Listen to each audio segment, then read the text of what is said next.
আসসালামু আলাইকুম, আমি আজাদ সাথে আছি এই ভিডিওর। শখের বসে এটা ভিডিও করা। মোটামুটি অনেক সুন্দর একটা জায়গা, পার্বতীপুর রেলওয়ে স্টেশন বা পার্বতীপুর রেলওয়ে জংশন যেটাই বলেন। বাংলাদেশের বৃহত্তর রেলওয়ে জংশনগুলোর মধ্যে এটি একটি। খুবই চমৎকার একটা পরিবেশ,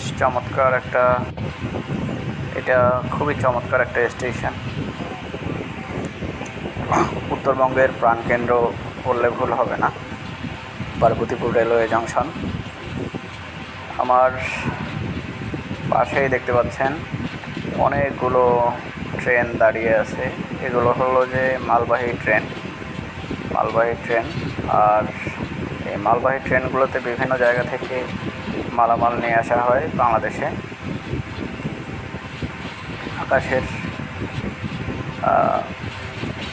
আজকে আকাশের পরিবেশও অনেক ভালো, রৌদ্রোজ্জ্বল পরিবেশ। এর মধ্যেই ছুটে চলেছি ঢাকা থেকে পার্বতীপুরের উদ্দেশ্যে। মোটামুটি পার্বতীপুরে ঢুকে পড়েছি আমরা। পার্বতীপুর রেলওয়ে স্টেশনের ভিতরে এখন ঢুকতেছে গাড়ি। আমি ট্রাভেল করি খুব বেশি, ভ্রমণপ্রিয় একজন মানুষ। আর মাঝে মাঝে একটু ভিডিও করি। আপনারা অবশ্যই আমার ভিডিওটাতে লাইক, কমেন্ট, শেয়ার করবেন, সাবস্ক্রাইব করতে ভুলবেন না। খুবই চমৎকার একটা পরিবেশ।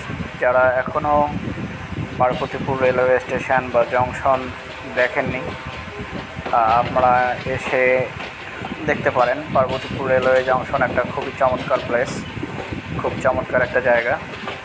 এটা মূলত ট্রেনের যে ইঞ্জিন, এই ইঞ্জিনগুলো আমি আপনাদেরকে দেখাইতে পারতেছি না এখন। ওটা অনেক ভিতরের দিকে হওয়ার কারণে আমি দেখাইতে পারতেছি না। খুবই চমৎকার একটা দৃশ্য। দেখেন, সারি সারি ট্রেন দাঁড়িয়ে আছে, অনেকগুলো রেল লাইন। আর রেল লাইনের প্রায় ম্যাক্সিমাম রেল লাইনেই ট্রেন দাঁড়ানো আছে।